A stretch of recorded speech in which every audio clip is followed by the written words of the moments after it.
Amigos, boa tarde para vocês, sejam bem-vindos a mais um vídeo do canal. Se ainda não é inscrito, se inscreve aqui embaixo.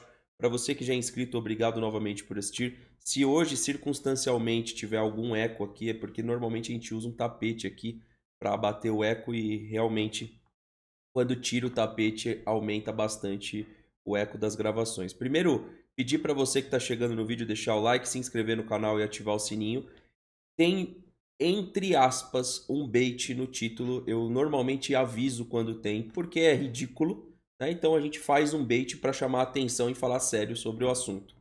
Primeiramente, agradecer a todo mundo que tem acompanhado diariamente os vídeos, né? E esse aqui é um vídeo que eu gostava de fazer demais numa época que o YouTube me permitia falar sobre reforços, falar sobre jogadores e também falar a respeito de contratações futuras para o Palmeiras, né?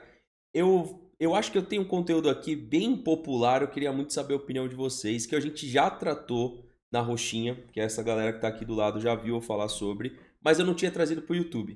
Então eu estou trazendo hoje para o YouTube para a gente conversar. Eu trouxe 1, 2, 3, 4, 5, 6, 7, 8, 9 nomes, sem ser do Palmeiras e um do Palmeiras, de times diferentes na qual eu acho que vão se destacar no futebol brasileiro.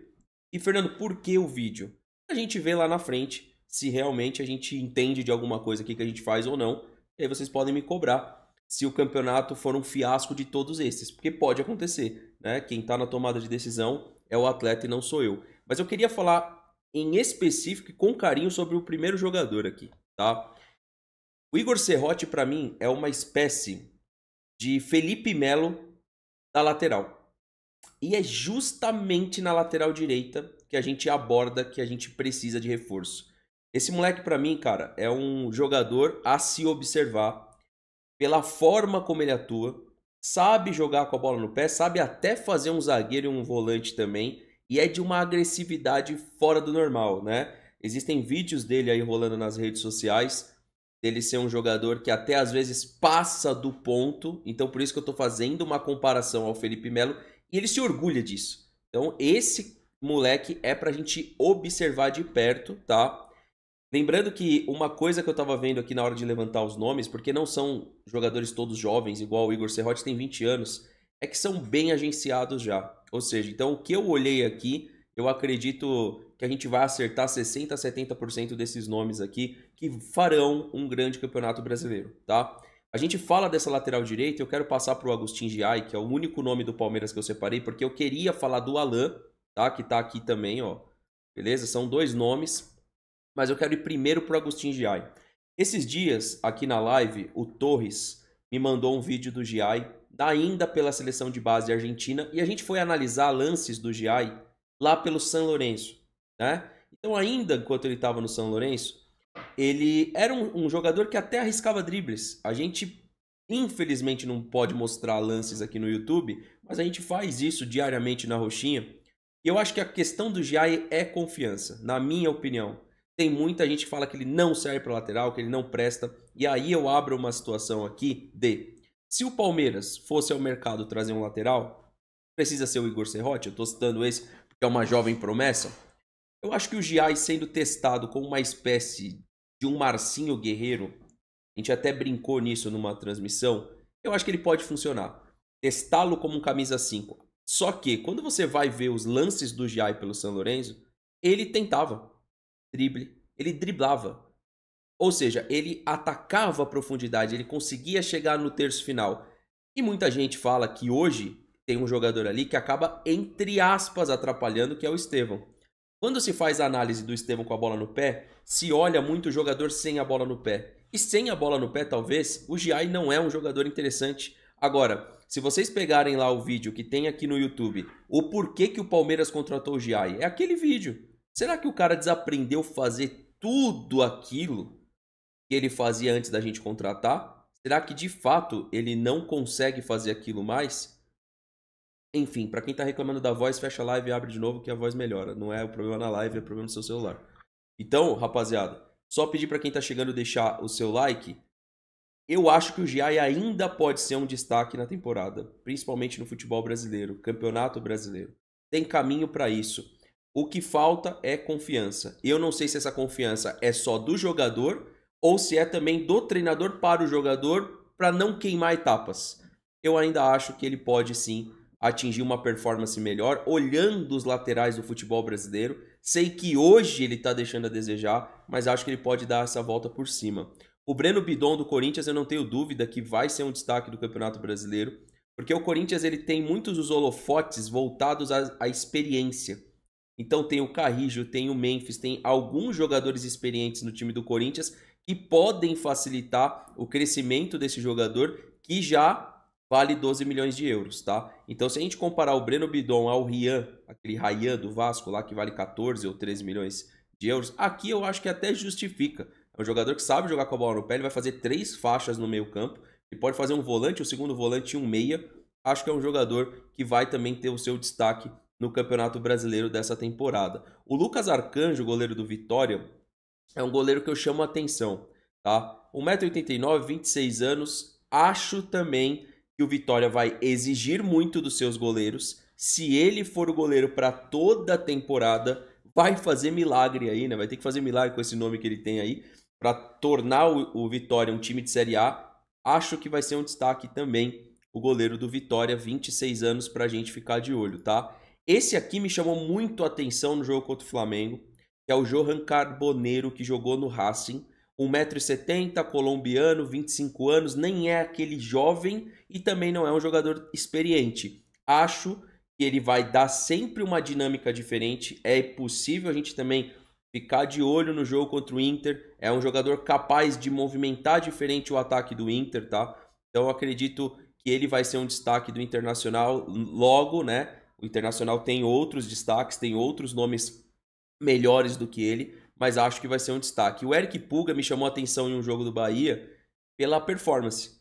O Eric Pulga foi falado várias vezes aí que podia vestir a camisa do Palmeiras. Eu acho até que tinha, sim, um pezinho a jogar no Palmeiras e olhando hoje para o nosso elenco, acho que ajudaria a gente, né? Ele não veio, não era contra a contratação dele. Eu acho que ele é daquele tipo de jogador que ele tem que chegar junto com outras contratações, assim como Emiliano Martinez.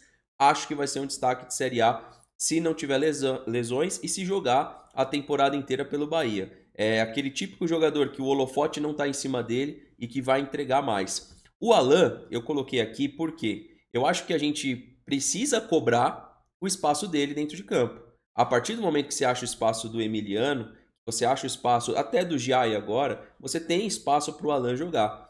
E principalmente quando a gente leva em consideração ao calendário. O calendário é muito longo. Esse é um jogador que, se a gente jogou a final, a gente tem que agradecer a ele. Ele ajudou, né, com um gol decisivo que ele fez. Ele consta como meio ofensivo, mas eu acho que ele é um 8. Ele vai ser trabalhado como um camisa 8. Foi o destaque para mim do Paulistão ao lado do Maurício. Se a gente pegar o Campeonato Paulista do Palmeiras, Maurício e ele. O Maurício lesionou no jogo contra o São Paulo. Já tinha 5 gols, se eu não me engano, naquela ocasião. E o Alan é um cara que eu acredito que a gente ainda vai comemorar muita atuação dele com a camisa do Palmeiras.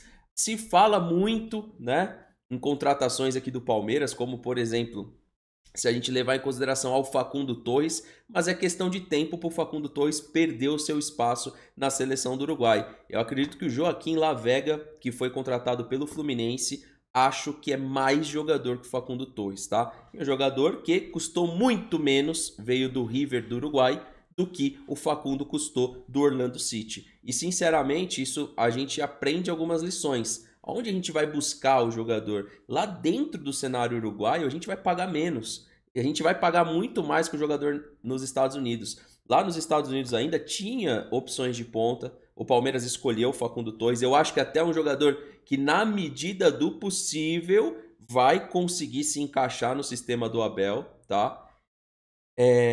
Agora, o Lavega eu acho que é um jogador que pode se destacar pelo Fluminense, tá? Acho que é um jogador que aos poucos pode crescer. Lembrando também que só tem 20 anos de idade, então no ritmo que o Fluminense, se a gente analisar aqui o elenco do Fluminense, tem vários jogadores mais experientes. Então esse tipo de jogador que a gente está analisando aqui muito depende agora do Renato Gaúcho para poder oportunizar, para poder fazer jogar, porque se você olha a linha de frente aqui do Fluminense, você tem o Canóbio, que eu acho que o Lavega joga mais que ele, tá? Então você tem o Canóbio, você tem o Keno, você tem o Paulo Baia, você tem o John Arias, ou seja, você tem outros jogadores de uma faixa etária maior, acredito que ele pode se destacar. Contra o Palmeiras, esse jogador entrou e não deu tempo de ver muita coisa, tá? que é o Lenny Lobato, se eu não me engano, é Vélez. Ele veio do Vélez, é Vélez. Esse jogador aqui também é para ficar de olho. Acho que é um ponto esquerda que vai ter algum destaque na equipe do Sport também. Então, assim, se a gente analisar todos os nomes até aqui,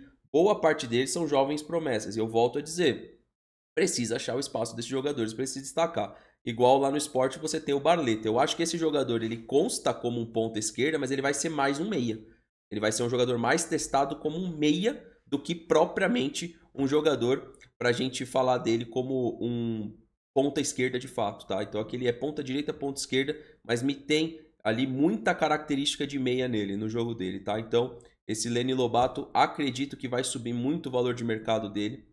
O La Vega, que a gente colocou também. O Alan tem tudo para terminar essa temporada se utilizado para subir isso daqui para 8 milhões de euros, pelo menos. Eric Puga vai subir também para uns 7, 8 milhões de euros nessa temporada.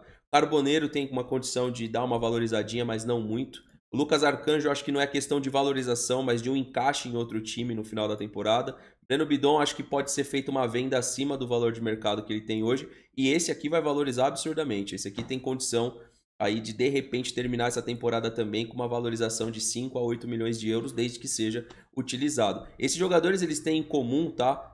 Assim, quase todos eles, não todos, são bem agenciados. Então, assim, a chance desses jogadores darem certo nessa temporada é grande. Então, chama atenção. Hoje é um título de vídeo aí com um pequeno bait com alguns nomes para chamar vocês para comentar. E óbvio, né, que eu trouxe 1, 2, 3, 4, 5, 6, 7, 8, 9, 10 nomes ali. E obviamente tem um monte, né?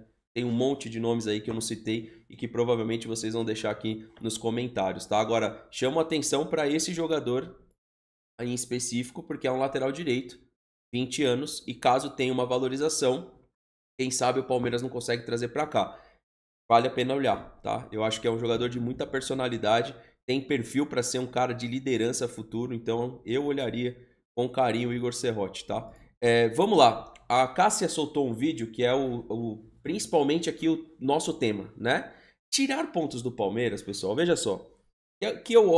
Passou o lance, vamos esquecer isso, vamos olhar para frente agora, tá? O Palmeiras já foi prejudicado, já foi beneficiado, eu espero que pare de ser beneficiado, tá? Então, aconteceu com o Sport, tomara que não aconteça mais, porque fica uma característica e um peso nas costas do Palmeiras que não é dele. A gente não chegou em conquistas porque nos ajudaram, a gente não chegou em conquista porque foi dado pra gente. O Abel não tem a quantidade de derrotas que ele tem, que é pouca, são poucas derrotas, né? A taxa ali do Abel de vitórias, empate e derrota não precisa discutir, os números falam pelo Abel, então não foi dado nada ao Palmeiras, até porque a gente também já perdeu o título com o Abel Ferreira, a gente perdeu para Defensa e Justiça e não ficou chorando, fomos eliminados por um CRB, quase fomos eliminados por um Botafogo de São Paulo numa Copa do Brasil, então assim, no ritmo que o Palmeiras conquistou, ele também fracassou, e nem quando a gente só conquistou teve arbitragem, e tão pouco quando a gente fracassou também foi culpa de arbitragem, mas aconteceu contra o São Paulo. Então a Cássia fez um vídeo aqui, que ela não queria mais falar sobre o tema porque realmente chama a atenção a baixa interpretação das pessoas. Eu não acho que porque o Palmeiras está jogando mal que ele tem que ser prejudicado e que isso valide ser beneficiado, desculpa,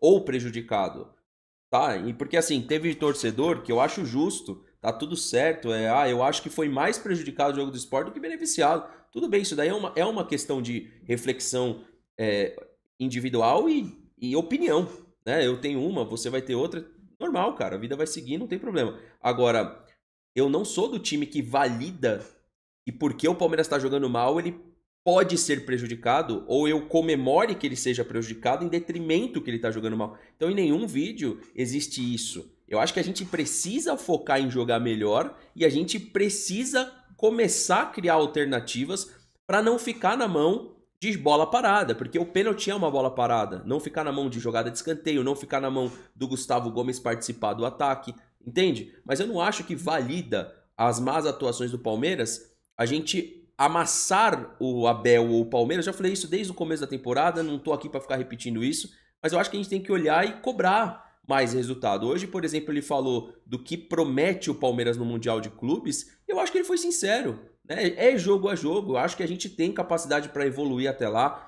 jogar de igual para igual contra o Porto, ganhar do Inter de Miami e ganhar do time egípcio, né, do Al Ahly. Mas hoje a gente não tá legal.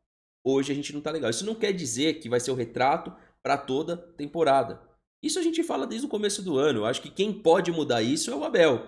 Eu acho que ele entendeu as críticas de parte da torcida, entre aspas, tá se esforçando para parar de cruzar a bola dentro da área, mas o time piorou. Por quê? Se tá pedindo uma mudança do jeito de jogar, eu entendo que se o time tem aquela casca de jogar com cruzamentos, vai sim demorar um tempo para a maturidade de jogo acontecer quando se diz respeito a jogadas criadas por dentro. Para mim foi muito claro que a crítica foi pesada em torno dos cruzamentos. Esses cruzamentos diminuíram radicalmente e o problema apareceu. Porque é óbvio, se o time está viciado em jogar de um jeito, passa a jogar de outro, vai demorar um tempo para isso acontecer. Vocês concordam comigo? Então eu entendo essa questão, mas o momento do Palmeiras é positivo nas vitórias, 4 jogos sem perder, mas não nas atuações. Então, obviamente, aqui do nosso canal, Insta Verde TV, não importa o que digam, a partir do momento que o Abel fizer o time jogar bem, eu vou estar junto, mano. Eu deixo claro isso desde o começo do ano. Enquanto o Abel for treinador, a gente tá junto. A gente não é do time aqui que vai jogar contra até a demissão dele. Não. A gente não tem vídeo e nem live escrito fora Abel. Então a gente não tá jogando contra. Pode ser o Abel ou pode ser a volta do Felipão amanhã ou do Luxemburgo. A gente tem que jogar junto com o time. Só que a gente também tem que analisar para vocês com clareza, com a verdade, com o que está acontecendo e não ficar, tipo, criando situação para mascarar problema. Uma coisa é, corremos junto? Sem dúvida. Torcemos junto? Sem dúvida. Mas estamos jogando mal? Sem dúvida também, tá? Vamos ver o vídeo da Cássia, peço o seu like, inscreva-se no canal, ativa o sininho. Deixei meu like lá, ó, YT Fernando, mas aqui eu não consigo deixar por conta do overlay que está criado aqui. Tá bom? Deixa seu like, acompanha lá o perfil da Cássia, segue lá, manda um abraço para ela. Vamos escutar o que ela falou aqui. Mas estão exagerando um pouco, né? Como assim tirar 3 pontos do Palmeiras? Vamos lá, gente, ainda sobre o lance polêmico daquele pênalti dado ao Palmeiras. Eu não retiro nenhum ponto ou vírgula do que eu falei, porque eu repito, o Palmeiras não precisa de lances polêmicos para vencer um jogo, né? Para ganhar um campeonato, para se beneficiar, não precisa porque a nossa história é limpa. Eu, ao contrário de alguns que têm orgulho e bate no peito e diz que não tá nem aí quando ganha títulos ou ganha de forma roubada, eu não tenho esse caráter. Deixar bem claro que eu também não tenho, eu não tô com você. Ah, mas não, você é a Nutella que você tem que ver que o Palmeiras já foi prejudicado, então pra mim vale ganhar roubado, o problema é teu. Pra você é uma coisa, pra mim é outra, pra mim não vale, pra mim não é legal e a gente não precisa disso. Eu sempre bati no peito e falei que a história do Palmeiras era limpa e é limpa no caso, então eu acho que a gente só precisa melhorar o futebol para que a gente possa apresentar aí algo legal dentro de campo e vencer no jogo ali nos 90 minutos de forma simples e objetiva, tá? Agora não podemos deixar de falar sobre o auê que a imprensa está fazendo como se o Palmeiras fosse o time mais beneficiado do mundo e dos rivais aí que estão fazendo campanha para tirar 3 pontos do Palmeiras. Como o ser humano é hipócrita. Tem que tirar 2, né? Porque 1 ponto a gente conquistou, tava empatado o jogo. Então tem que tirar 2 e é capaz de tirar 2 e a gente bater campeão brasileiro. Isso eu não duvido do time do Palmeiras. Eu falei isso, inclusive. Se tirar 2 pontos do Palmeiras, a gente ainda termina na frente do São Paulo. Isso é fato. São Paulo, do Corinthians. É fato. Porque os últimos anos falam isso da gente, né? Não é eu que tô falando. Eu fico enojada de ver como o futebol mostra o caráter de cada pessoa. Porque eu não vi a imprensa ou vocês rivais aí levantando hashtag, fazendo um auê quando o Palmeiras perdeu um título por interferência externa, quando enfiaram a imagem do VAR no cu. Eu não vi essa comoção de vocês. Até porque, vamos ser sinceros, o torcedor do Palmeiras pode dizer isso com propriedade. Tá? Eu sei que tem torcedor achando tranquilo, né, o lance polêmico por conta de tudo que a gente já sofreu na história. E de verdade, se forem fazer uma reparação histórica por todas as vezes que o Palmeiras foi prejudicado, então todo jogo, de verdade, todo jogo, precisam arrumar um pênalti, dar um gol ali pro Palmeiras. Se for pegar o histórico de tudo que já passamos, de todas as vezes que fomos prejudicados, então daqui pra frente precisa realmente beneficiar o Palmeiras em todos os jogos, tá? Só o torcedor do Palmeiras sabe o que viveu. Mas graças a Deus, não precisamos disso. Tá? Não precisamos de lances que nos beneficiem, não precisamos de manchar a nossa história, porque O maior orgulho do torcedor do Palmeiras é gritar aos quatro ventos que tudo que a gente conquistou na nossa história foi de forma limpa e de forma honesta. Agora saiu a decisão aí da CBF que vai afastar os árbitros que participaram desse jogo, o Sporting tá pedindo ali uma investigação. E quanto a isso, tudo bem. Tá? Porque eu acho que de verdade a arbitragem precisa de uma reciclagem, eu falo isso o tempo inteiro. Não adianta você chamar o rival de chorão quando o seu time é beneficiado e não adianta você reclamar quando o seu time é prejudicado. Os clubes precisam se unir, né? Precisa algo mudar, mas precisa dessa união e ninguém tá nem aí, todo mundo quer saber do seu só. Agora, não me venham dizer que tem que tirar 3 pontos do Palmeiras não, tá? Vocês estão de sacanagem com a minha cara, vão chupar um canavial de rua ante palestra. Canavial, hein? Bom, meus amigos, deixa o like, se inscreve no canal, ativa o sininho. Eu vou falar uma coisa pra vocês agora do fundo do meu coração. O fundo do meu coração acha tudo isso muito engraçado. Não vai mudar nunca, velho. Não vai mudar nunca. Eu tô desse lado aqui da tela, eu faço conteúdo sobre isso diariamente. Não vai mudar. Esse é o futebol brasileiro. Se a gente pegar a sociedade, como ela funciona, e achar que o futebol vai funcionar diferente, meus amigos, desde criança, moleque, comecei a acompanhar o Palmeiras com 4 anos de idade. Eu já contei a minha história como palmeirense, né? O meu pai chega com uma camiseta do Palmeiras lá da Parmalat. Desde essa época tem erros de arbitragem. E o que a Cássia citou aqui é verdade. O Palmeiras não tá, não. Não adianta. É que assim, vindo de quem veio, me incomoda bastante. Eu vi na página do GE Pernambuco as pessoas questionando. E aí? Quando for o Corinthians, quando for o Flamengo, vai ter também videozinho? Contra o São Paulo teve videozinho? Então, assim, há uma parte da imprensa que acha que a gente esqueceu por que a gente tá aqui. Quando eu fico revoltado em ver o Palmeiras ganhar com aquele pênalti, não é pelo pênalti, é que eu acho que a gente consegue ganhar do Sport sem ter pênalti. Não é nem de pênalti. A gente deveria ter ganho o meio-campo, a gente deveria ter ganho a posse de bola. Então, quando acontece uma situação dessa, a gente acaba esquecendo do propósito. Esse foi o meu discurso desde o pós-jogo.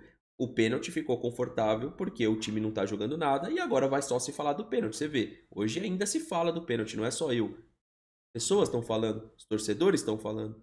Enquanto não vier o outro jogo, o Palmeiras provar contra o Corinthians que não precisa de nada, que não precisa de pênalti, as pessoas vão criar esse rótulo, os torcedores vão criar esse rótulo, porque existe uma intolerância com o Palmeiras hoje, que era a mesma intolerância que se tinha com o Flamengo, que se tem com o Corinthians, que se tinha com o Corinthians, desculpa, e que se tem com o Flamengo. Também acontecem coisas no Flamengo que às vezes há um critério em olhar que o Flamengo é favorecido. É quem está no destaque. Quando o Corinthians estava lá no seu destaque, ganhando jogos também com pênaltizinho, a gente lembra que teve o meme, pênalti, é pênalti pro Corinthians. Lembra um pênalti que foi dado pro Corinthians no clássico contra o São Paulo? Pênalti escandaloso, que não foi num clássico e que definiu o jogo em prol do Corinthians? Então, não é de hoje que a gente vê que tem também uma situação voltada à arbitragem para quem tem destaque. Por quê? Porque aquele que está no destaque, aquele que está ganhando ou brigando para sempre ganhar, ele sempre vai estar nesse holofote. E o Palmeiras está nesse holofote hoje. Qual que é o holofote do esporte?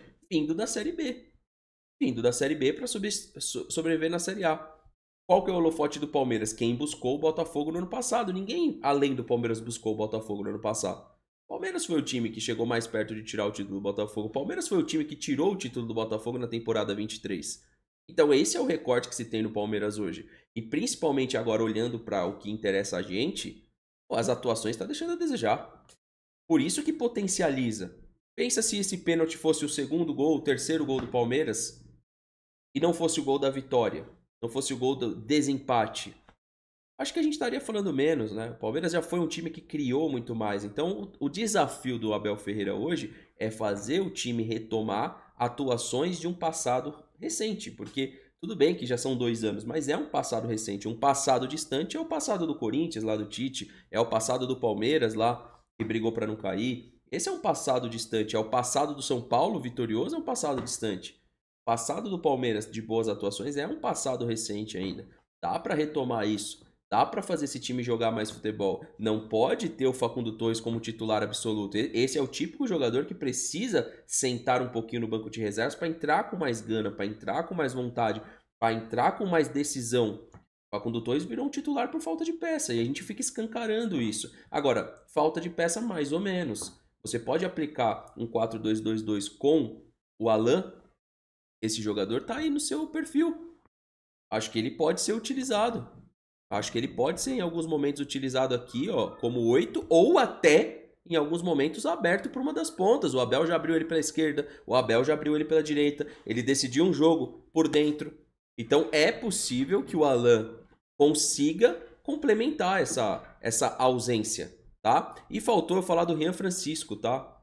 Também, se o São Paulo muda de treinador, esse moleque ganha chance, ele com certeza vai se destacar, tá? O Rian Francisco é mais um aí que eu esqueci de falar no começo do vídeo, me perdoe, mas é mais um aí que eu acho que, junto a esses nomes, podem se destacar. Não sei se eu falei ou não, mas Rian Francisco também é muito bem agenciado, é a mesma agência que cuida da carreira do Endrick, então, assim, é um jogador que pode sim chegar em uma maturidade maior nessa temporada, é muito novo ainda. Então você pega aqui 18 anos, pode ainda esquentar um banco até os seus 19/20, pode até ser vendido precocemente também. Mas um jogador que eu acho que se São Paulo achar espaço, ele consegue performar. E aí voltando aqui pro Alan, você não tem o Facundo, porque pô, o Facundo tá jogando na ponta, você consegue trazer ele como alternativa pro meio. O Alan não pode ser usado. E a gente tá pedindo muito jogo contra o Sport. Daqui a pouco você vai ter uma janela de oportunidade contra o Fortaleza, mesmo sendo fora de casa. Daqui a pouco você tem um Bahia em casa. Então há jogos que o Abel consegue fazer isso e mudar um pouco a sua alternativa de como atacar, de como jogar. Deixa o seu like, se inscreve no canal, ativa o sininho. Sua opinião é bem-vinda aqui nos comentários. E tamo junto.